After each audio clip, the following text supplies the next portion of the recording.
first couple of clients, I just was like, yo, I'll just do it for free. Because I also wanted to get one-on-one with someone, that I thought would be valuable for my business. And I think putting focus on that and not being so concerned, the money's going to come. If you're doing it and you're consistent, the money's going to come. And I think consistency is one of the most important things with being an entrepreneur.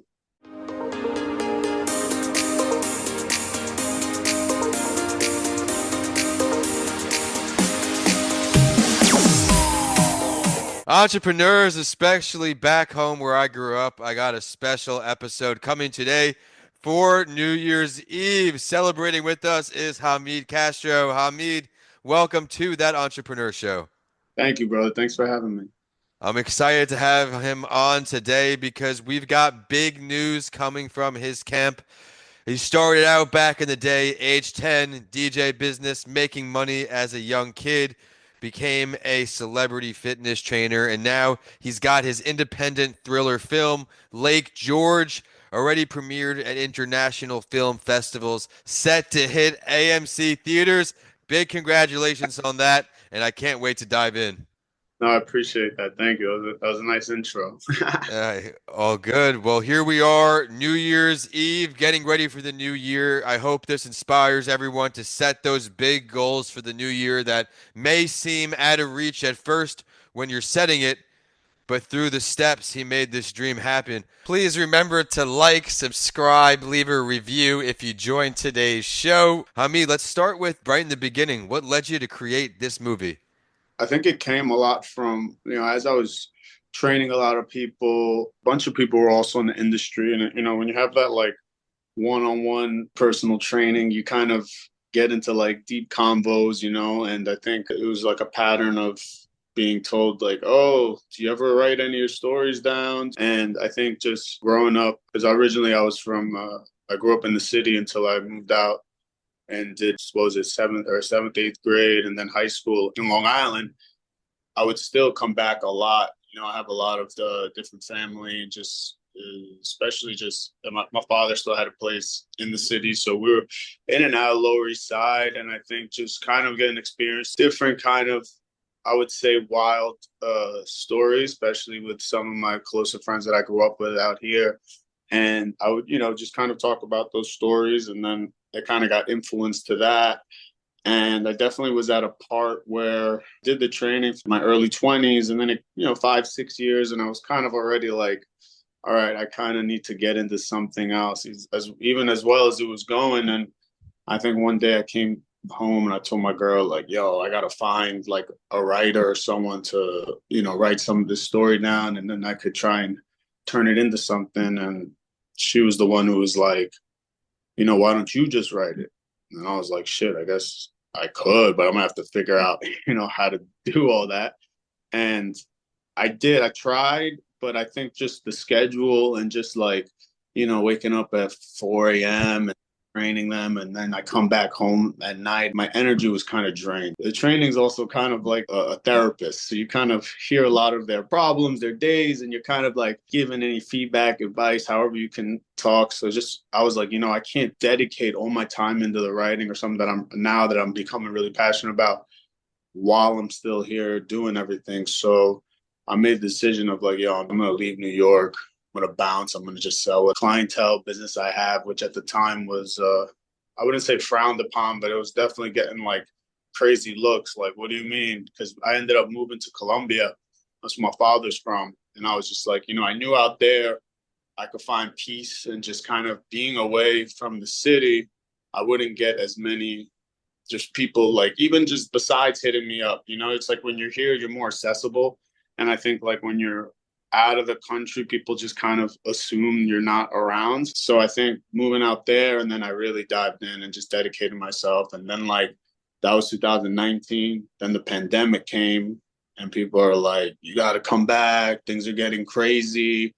And I'm like, yo, I'm not, if it's getting that crazy, the fuck I'm going to be back in New York. Cause I mean, cost of living and everything is way in Colombia. So I'm like, yo, I might as well just stay here. And then that's when I really was just dialed in, just taught myself as well as I could and really studied and found my craft in the writing and how I can do it, a lot of different versions of the script, but each time it would just get better, better until I felt like, all right, this is good. And then moved back to New York to try and make it happen. That process was like at least 2 years. And then it was like offers from, streaming services and stuff, but it was to buy the story. It was not like I could direct or I could cast or music I wanted. There was no real creative control. And that was another decision, because as I'm going through the process, when you're telling me, what are you up to? What's going on? Friends, family, and you tell them you're writing a script to make a movie, they're kind of like, all right, well, but what else you do? It's not like a common thing. It wasn't like I studied film my whole life. So it's like I'm going from one extreme to the other. And I kind of had to battle, I would say, doubt that I saw from people that I cared about, right? I had to constantly like remind myself, like, no, you're going to do this. You're going to make it happen. You're going to make it happen. And then I turned down pretty big streaming offer. And then that was a whole nother like, why are you doing that? You should at least take that. And then the next one. And so I was like, oh, I got this. And then, there's those moments where you're like, oh shit, I got to make something happen, And also I had like some of the cast members in the movie, I had already scouted like within the like 2 years before the movie was even made. So it's like, I'm having certain people read the script. I'm promising them this, and they're kind of waiting to hear what happens. So it's like, had I taken any offers to sell the story, all these people that I've been promising and stuff, they're not going to get casted because the other, whoever buys it, they're going to want to do their own way and however it is. So it's like, Yep. on top of that, I'm not keeping my word, and that was like really important to me. And a lot of the people I'm even mentioning now, they didn't really even know about that. If they might not still even know about that, like they didn't know that had I, and I think 99% of people would have just taken it because, money's money, and, you take the money and then the next one you can make. I could have been like, hey, sorry, so-and-so just bought it, but the next one I got you, and Right. Yeah. then that took another like decent amount until I was like, you know what? If I want like full creative control and everything, I'm just gonna have to do this myself. And that was another big jump because basically just took any fucking dollar that I had, anything like sold fucking cars, my apartment, and just threw it all into the project. And we were able to, we actually filmed last like November 12th. Filming we ran through it quick. It was just like, day after day after day after day. We filmed in New York, and we filmed and I had rented out an area in a prison upstate, and then from there we went to Lake George. I was about 3 weeks, and then we just went right into editing. There was no breaks, like Yeah.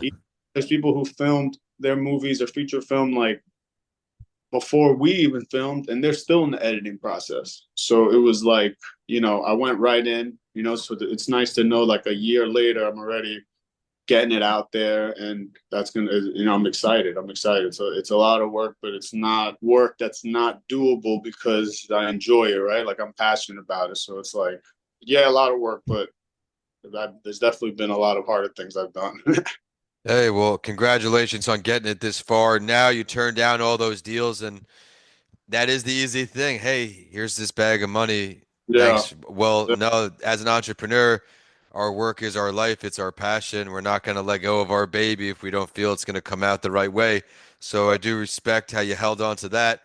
What was the biggest challenge getting it into AMC, or was it a smooth process? Let's talk about that, or maybe start actually getting applying to the international festivals.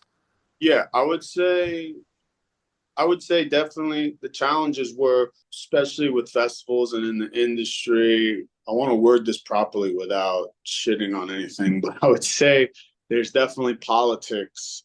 And I don't think the programmers watch every film. And I'm just going to put that as my own opinion. I'm not saying that I know that for a fact. So I don't want Right. anyone, but I would say that was kind of the vibe I was feeling. I also was limited to how many I could apply to because of the deadlines, and like the ones that I was able to get into, I also would reach out and just be like, yo, are you watching this? Just aside from just applying, really just trying talk to whoever I could and try and just make sure, like, I don't care. I just want to make sure you watch it because you can't just, it's not like this is one of these things where you could just pay to get in, you know, it's not like, so being able to, once I got into the few that I wanted to and I was happy with, I was like, all right, look, I don't want to keep flying places and, you know, doing all this. It's cool, but I want to use my energy and attention to get this distributed. And I mean, it's cool because you meet distribution companies, but right now for the independent market, it's very difficult in the sense where they don't offer as much as you'd like. So it's like, if you're going to help me distribute my film or you're going to put it somewhere, what marketing are you offering, if any, right? You know, because it's not like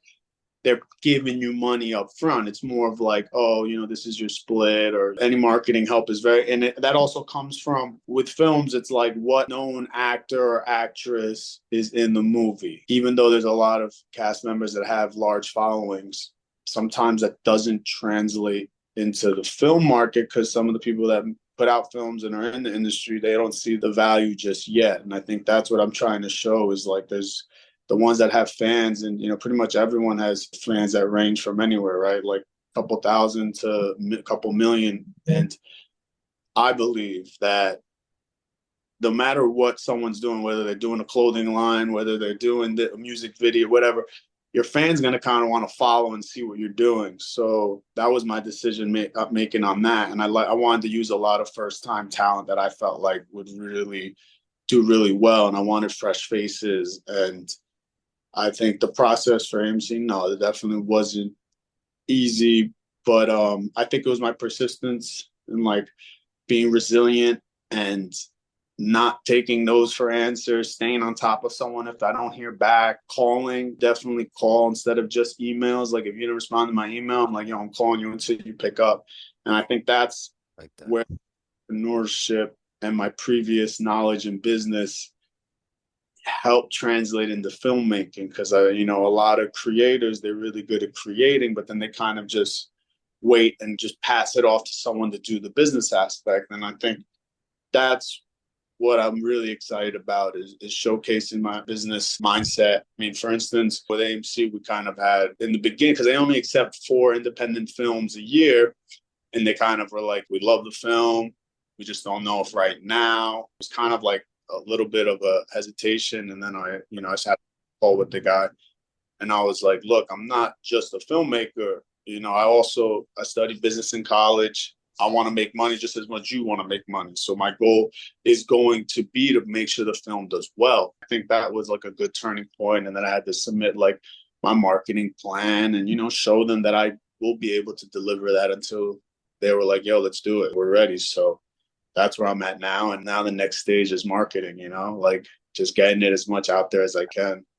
Well, I hope this show helps you do that, everyone. We've led up to learning about the movie. Now we're about to hop into that. I definitely wanted to add value to everyone, plus that inspiration to learn through the grind that he went through, moving, putting all his funds into it, making these sacrifices that many won't do, but now he's here enjoying some of the fruits of his labor. He's got the poster behind him. Yeah. I was lucky enough to catch this movie over a Zoom call with him a bunch of months ago. We talked about the pod, but now time to get everyone hyped up. Hamid, let's talk about this movie. What do we need to know? Shit. I mean, I would say one of the main things that I think, because, you know, it does say based on true events. And I will say that a lot of the things that happen in it happened. I would say probably like 90%. Some other things may have not happened within the 24-hour span. The film is kind of based within 24 hours. Without giving away much, I would say, you know, the trailer is on YouTube, Lake George, the movie. We're already at like over 300,000 views, which is really cool for an independent film. I would say that basically it's about 2 cousins from the Lower East Side. There's kind of a botched robbery, and then one of them goes to jail for the one cousin. And then within those 4 years while he's in jail, the other cousin kind of changes his life around, has a better life. And that just rolls into when the cousin comes out, they end up going to a party for one of his clients. And then there's like another kind of robbery. And then that turns into like these adventures that go into Lake George. And regardless if some of the stuff seems like, well, that hasn't, you know, for a viewer to be like, that hasn't happened to me, but they can relate to the relation aspect. They can relate to that ride or die method. What would you do for a friend or family member you care about? And I think there's a lot of things that are relatable, and it might not just be like, oh, well, I haven't gone to jail, but I have had a friend do something for me and I owe this friend. And that's what I wanted. I wanted to be, it feels real. The film is very fast paced, and it's very like different style of filming as well. I did everything tight. I would say that there's definitely some anxiety for a viewer. I've done a ton of screenings and everyone's always just like, oh shit, this is different. And I would say that you feel satisfied throughout the film and even the ending. Sometimes films are really well and then it kind of ends and you're like, oh, I kind of wish. I will say you're very satisfied, and it goes fast, it moves fast. It's not like some 2-hour film, it's like about an hour and 20 minutes, it's a quick thriller. It moves. It moves. Yeah, yeah. I enjoyed the movie. I'm excited to watch it again, support him with getting a ticket in the theaters. Now let's switch over to some entrepreneurial advice. If you could give some advice to any early stage entrepreneur, someone getting started, facing all of these challenges, spending time on the wrong things, what advice can you give them to stead the way? In entrepreneurship, I would say try not to focus so much on the money aspect. Don't be scared to offer some services for free. I think when you're starting out in something new, you might feel like, well, I'm not going to do this. If you're trying to get money, maybe it's to sell your product or maybe it's your service. And I think one of the things that I've always done, even when I was a kid, any offering that I was doing was I would offer the service for free. With DJing, I just offered the school, like, yo, I'll do this for free. And then, or parties, I'll do your party for free. And then that'll turn into them someone wanting to give you money. And then you get booked. And then it's more to get the exposure. So I think focus on the exposure and focus on, even with training. I've heard my first couple of clients, I just was like, yo, I'll just do it for free. Because I also wanted to get one-on-one with someone, that I thought would be valuable for my business. And I think putting focus on that and not being so concerned, the money's going to come. If you're doing it and you're consistent, the money's going to come. And I think consistency is one of the most important things with being an entrepreneur. You said something really great there. Spending time and having conversations with people who can help grow your business, grow your business IQ. If you could choose any entrepreneur throughout history, Hamid, dead or alive, to sit down with, chop it up, whose brain would you pick? 50 Cent. Let's talk about it.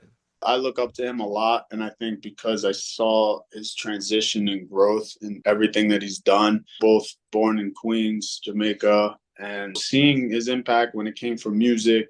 Obviously everyone knows that he got shot, but he was also blacklisted from being basically signed to any label. And then he comes back after being shot.